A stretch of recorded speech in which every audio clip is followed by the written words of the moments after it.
All right. Well, welcome to Vitamae podcast. It's been a while. I know some of you have been waiting for a new episode. My last episode was episode 13, and today is April 30th already. Can you believe it? It's May almost already. It's almost my birthday. I'm almost 44.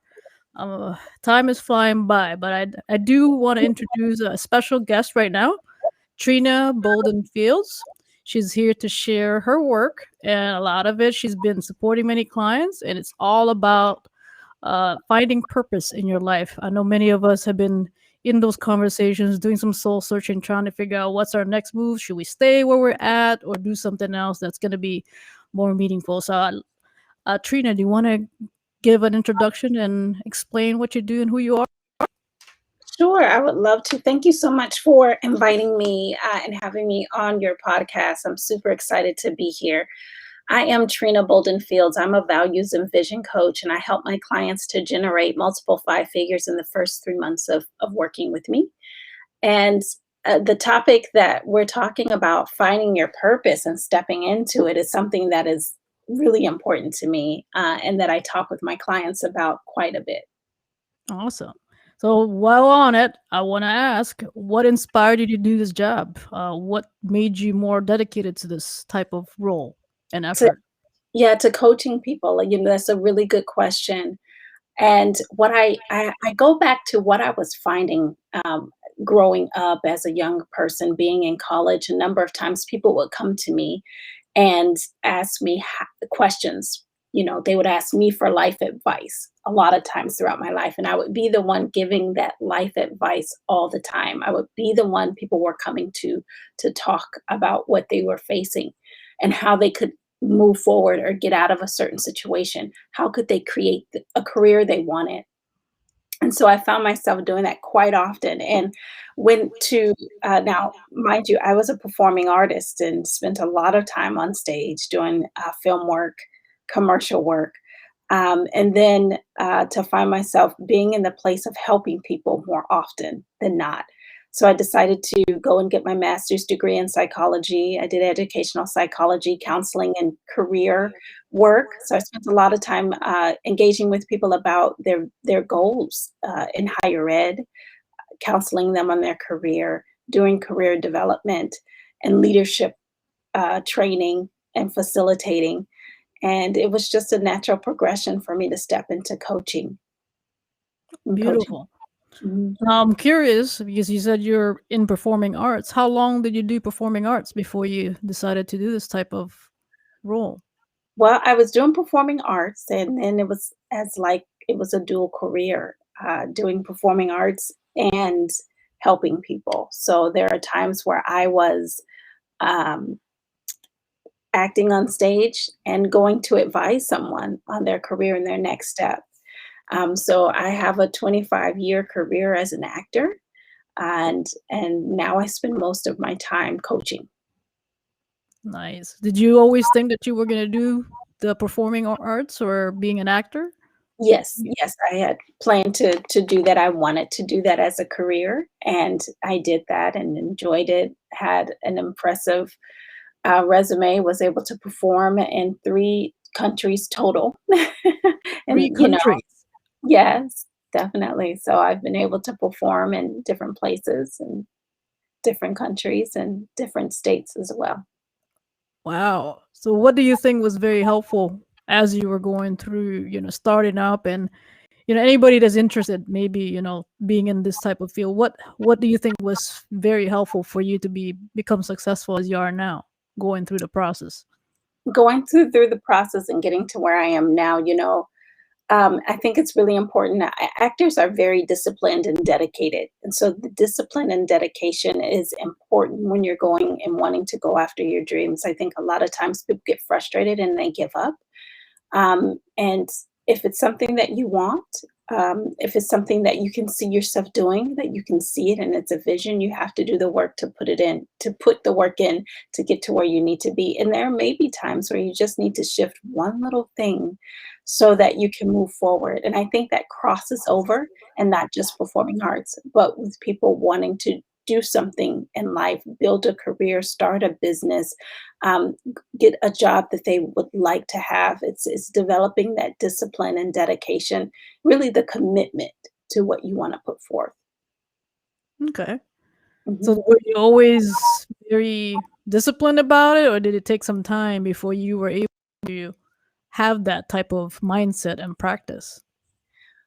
Well, I think I was a disciplined from a young child. I knew whatever it was that I wanted, I would take action to go after it. Mhm. And it was a plan. It was something that I put into place. And yes, it did take time. I knew I wanted to be a performing artist, and I decided to get training and education so that I could have the kind of career that I wanted. So when you ask that question, like, did I always know? Did I just, how did I get into it? Really, was it the discipline that helped me? It was the discipline, it was the training, it was the dedication, and it was the follow through. Mhm. Did you have you do you feel that you also had support groups, family, or anybody, communities that help you get to that point? Do you Yeah, have any role models or anything? yeah, engaging with support is always helpful. I had family who encouraged me in my art form and would come out and to support my work. And I think it's always good to get around a network who can be supportive. Now, there are times where you have a network that is not. And I think that if that's the case, you have to believe in yourself and still take action to achieve your goals and your dreams. Because there may be people who may not believe you can do it, but your life isn't for them. Like my life wasn't for my mom to live or for my sister to live. It was for me to live, and I was very clear about that growing up. And I made choices and decisions that I felt would benefit the career path that I wanted to be on. No matter Okay. what anybody said, I made a decision that I was going to do what I enjoyed doing. Did you say anything to yourself? Because I know many, at least the ones that I'm acquainted, they do hear that negative voice themselves, right? Where they're, depending on their upbringing, they feel that they're repeating things in their heads that limit them. What did you have to say anything to yourself to, let's say, for whatever reason, something negative came? Do you tell yourself something? Yeah, definitely. Because I mean, don't get me wrong. Negative voices are there because there has been somewhere in my life somebody who has told me that I couldn't do whatever it was I wanted to do, or maybe I couldn't. I've had people tell me that I couldn't sing. Why am I trying to sing now? Mind you, I've done so many musicals in my career. And when I was growing up as a child, I had friends tell me that I sounded horrible as a singer, right? But I was I my one of my first professional shows was me singing a song. I had to sing a solo. And then from then on, I did 3 other musicals, Wow. right? I That's did, amazing. right? So it didn't serve me well to believe anything they said, There right? you go. That's Right? a great example. I mean, I'm glad. That's why I asked it, because I know that, people perceive different things of you or expect different things. How do you overcome negative feedback? So, well, you shouldn't do this, right? Should you try it still? Right. You have to take action anyway, Yeah. if you're getting that negative feedback from certain people. I think the thing to really keep in mind that people, yeah, there are people who have things that they see, things that they can share with us. Sometimes people are right, and sometimes people are wrong. And I think being mindful of that your life and your trajectory where you want to go, nobody can really set that for you. It's only if you allow it to be Mhm. set. Nobody knows the plans that I say that God has for us. Nobody knows the route that we're here to take. And that's for us to know. That's our spiritual journey. That's our inward journey. That's our connection that we need to make and the actions we need to make our life possible, and what we want possible to take action on that. Definitely. Well, I like that you say that you own it and you decide the direction, because I feel like, I know there are folks out there that, me myself, we tend to ask for feedback, right? But Right? then when you have too much, sometimes it can be overwhelming where you don't even decide for yourself and you let others decide for you. Definitely. And then are you really living the life that you're here to live if Yeah. other people are telling you? what you should do and how you should do it. Right. Was there any moments that you recall where you felt like you were living somebody else's life and you needed to pull it back and say, you know what, snap out of it and do it myself? Definitely, for sure. So, yeah, for sure. I think we have society in the US, and in many places where Mhm. when you get married, you're supposed to focus on one person, right? They try to Mhm. tell you that you become one but that is such, that's a little bit of, not a little bit, but that's crap. I think that there are two people in a relationship, not one. And if you are looking to be supportive and grow, you both need to be able to do what you love, not just one. And so I struggled with that in my relationship where people were encouraging me, "Oh, your husband has this great opportunity. You need to just focus on him and the kids. That's trying to do what you need to do. You need to take a back burner." Hmm. Boy, did that upset me so. And I was mad for a long time, like, "What? What? What?" So I just become nothing, right? Because of Mhm. it. And no, you don't. That's not okay. It's an opportunity to support one another and grow. That's how you elevate and edify a family. And you Mhm. show your children how important it is to live your dreams, to be all that you can be, and how you can support e- each other in that family dynamic. And so you make space and you make room for each other and what you're here to do. And that's really important. So yeah, I had struggles with that based on the those norms, Mhm. based on what people, thought that they expected or, would say. And I had to reinvent and recreate myself because my husband's job moved us all over the world. Mhm.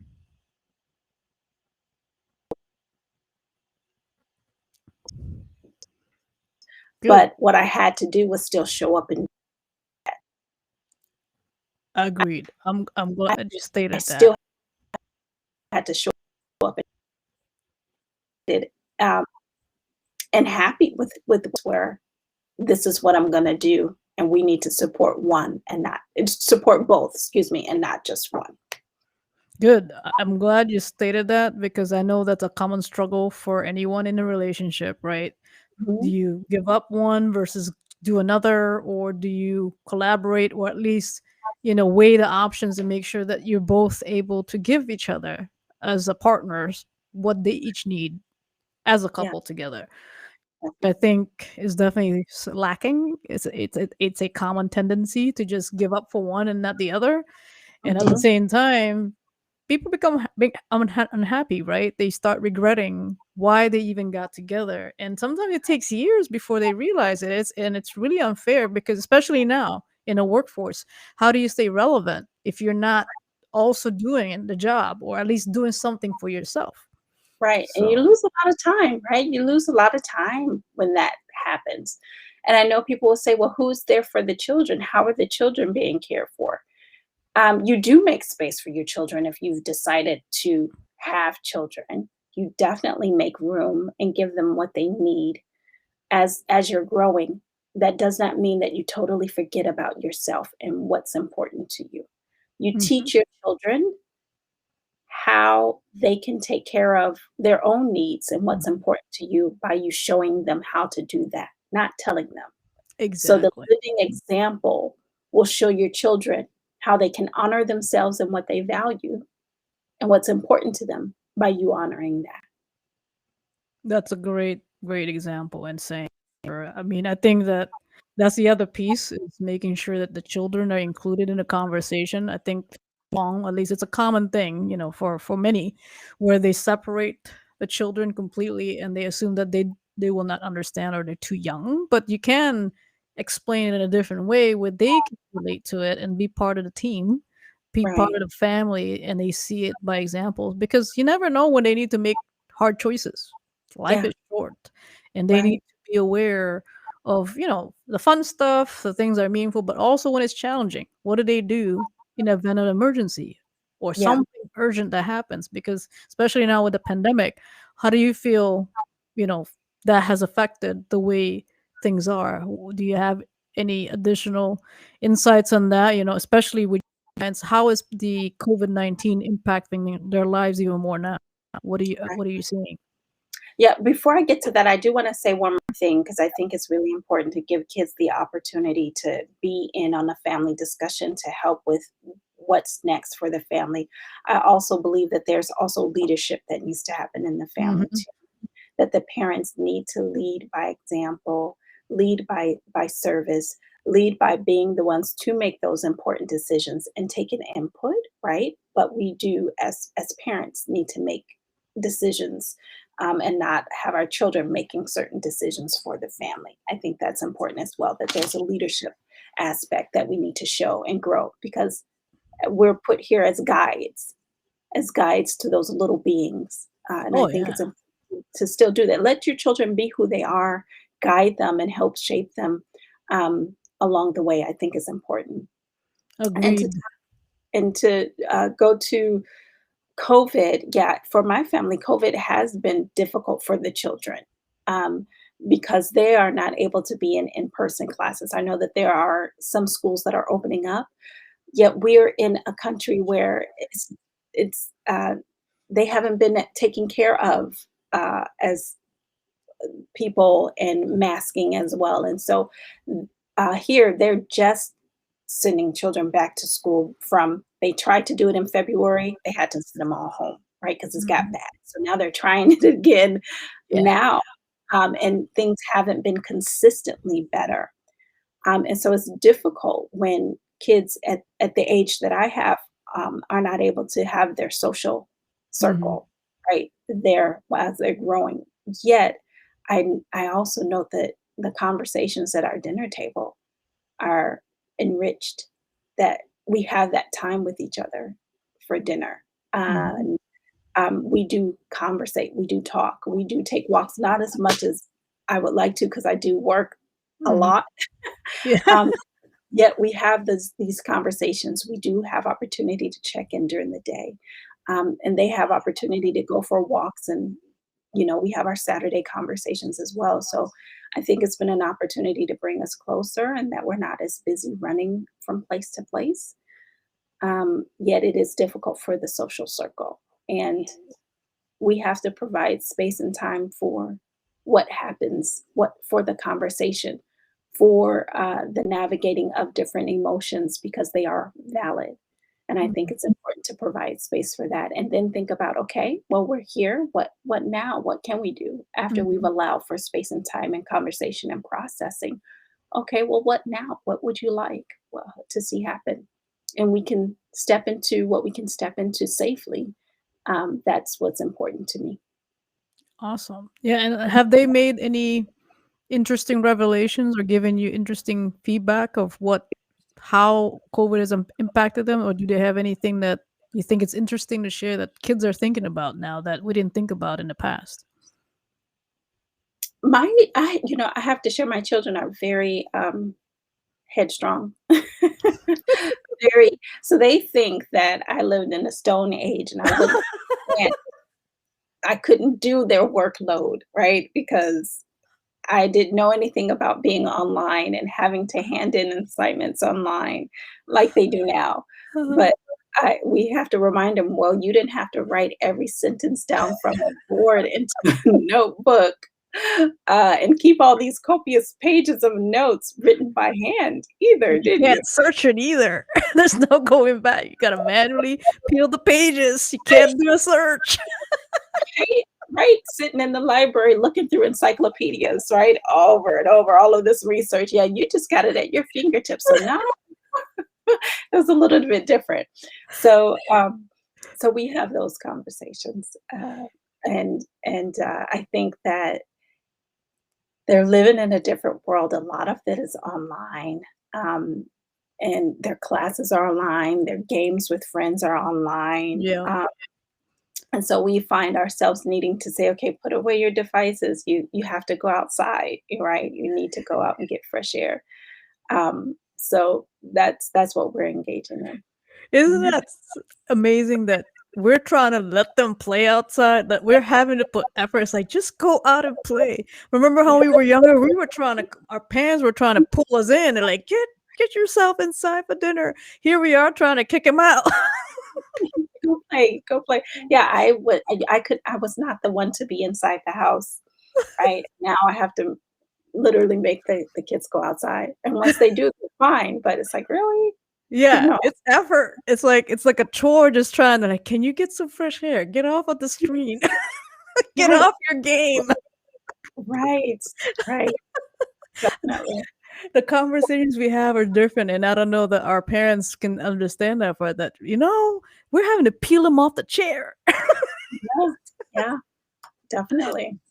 So yeah, so that's good. I'm glad that you're able to enjoy the moment more, or at least spend some quality time, especially for dinner, because I know there's a lot, despite everything else, that's the Uh, common theme that I'm hearing, that a lot more people are appreciating nature more. They're appreciating their walks more. Uh, yes, it's definitely less on the commuting part, so it's a little bit less stress, which is great. But more spending time with family is definitely great change for most people, I think, especially when we're always working crazy long hours or long commutes. So that's great to hear. Um, as far as your work, you want to share? I know we kind of talked about that. Do you want to yeah. share some great things on what some things that they could do to reach out to you as far as your work? For sure. So I invite you all, if you would like to reach out to me, and I am offering you a complimentary strategy session. And you can schedule it with me if you're looking to create your life, if you're looking to create your vision. I have a vision strategy call. And how can I share that with everybody? Yeah, I can add. Uh, I know you have the link. I can Yeah. share your LinkedIn page on the. So it's the Create Your Vision strategy call that has a Oh, the link. link. I gotcha. All right. Yeah. I'll So share that that one, link right now. to create your vision strategy call. And people can check out my website at Trena Bolden Fields Coaching.com. That's my full name, coaching.com. But if you know you need some support, where you want to move towards creating a better life, building a business, you have an idea that you want to create a business. I do well with helping people to take an idea to from conception to creation. And you can do a creative vision strategy call with me. If you know you want to generate more income with your business or practice, I work well with educators and consultants who are looking to do more facilitation, more coaching, and more consulting in their practice. And so you can schedule a call with me, and we can talk about how I can best help you in your next stage in the work that you're looking to build. And I am a values and vision coach. And I say I help my people who work with me get focused, and take action and generate more money in their business. Is there a moment where people are not you think that they should have reached out to you sooner and they didn't? I mean, what are your typical comments and feedbacks, and I guess you can say testimonials, examples that people have said? Yeah, testimonials. A lot of people say that I've helped them get to the essence of what's been going on for them. I've helped them create a profit. One client, I helped them generate multiple five figures within 3 months of working with me. More than one client, multiple clients, but this client had the like took action in their first 3 months of business, and generated over $20,000 in 2 months. Wow. Just doing the coaching that, working with me as a coach and taking action and doing the work that I told them to do. And to do that as a first time business owner starting, just starting, was really good. So I think those are the results that people get from working with me, being able to create their vision, being able to generate income, to know their path forward, and be able to have an action plan. Like they have that from working with me, that they can just rinse and repeat over and over again and just keep building. Awesome. Do they typically work with you for multiple sessions or several years? Do you have like long clients, standing clients? I do. Generally, clients work with me for 3 months as the start. So I've had clients that have done a year. I've had clients that have done 6 to 9 months. Mhm. Um, I have clients who worked with me and come back after a couple of years. Mhm. Uh, Maybe they've generated what they needed to generate. They may go and do it and they find that they need some more support. So they'll come back and work with me again and get more coaching moving forward. There you go. That's awesome. So what are some suggestions you have for the audience, if they haven't really thought about it yet, why they should try, give it a chance to work with you? If they haven't thought about it and they're in this moment where you know that you're struggling, maybe you feel like you can't get it together, or you may feel like that you are feeling like you're self-sabotaging and you're not attracting the work that you want to attract or the clients that you want to attract. It's time to get some help. I would recommend that you don't continue to go at it alone, where you keep coming up against walls where you can't move forward.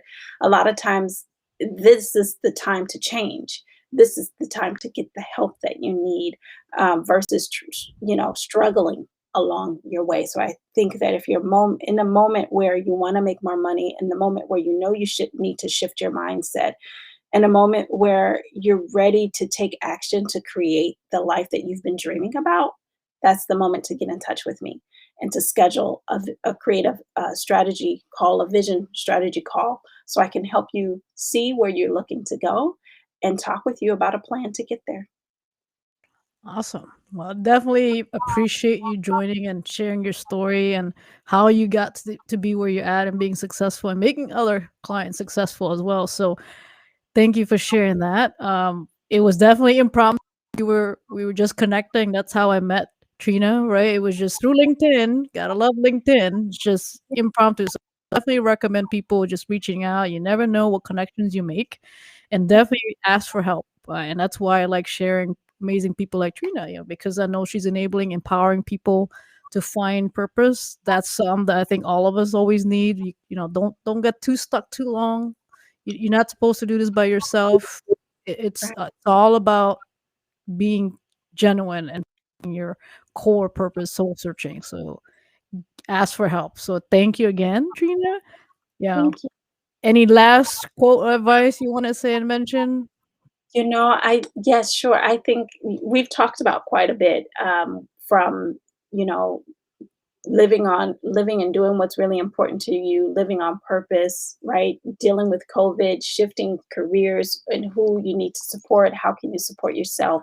And I think the most important thing is which I tell my clients to always go back to what's important to you. What do you value? How are you honoring those values in your life? And if you find that you're not honoring what you value and what's deeply important to you, it's time to create a plan to do that, to make sure you're doing that so that you can live a life where you feel more fulfilled and that you're engaged with that life and you're building to your next and what you need. You're starting to get towards living your purpose and creating your vision and generating the income that you want to generate in your life so that you can feel more fulfilled and make the impact that you're here to make. So that's what I have to share with you. And I want to say thank you so much for inviting me to be on your podcast and to be live and share this with your Facebook group. This was a wonderful opportunity and I appreciate it. So thank you. Well, thank you so much. I appreciate it. It's awesome. I'm looking forward to seeing more of your video. You never know. You might have me as a client myself. I'm starting up myself. So Come on, come on. excited. I'm Yes, definitely, interested, and I definitely invite everyone. So thank you so much. I'm gonna end this session. I'll share this and post it everywhere. I'll add more details, for your company and your organization and anybody watching. Share it in your network. Let people know. I know somebody needs help. They want to be happy and purposeful, and this is one of the ways to do it. So I invite you to meet Trina Bolden Fields and get a strategy call with her. Thank definitely. you so Thank, much. thank you. All right, so I'm gonna end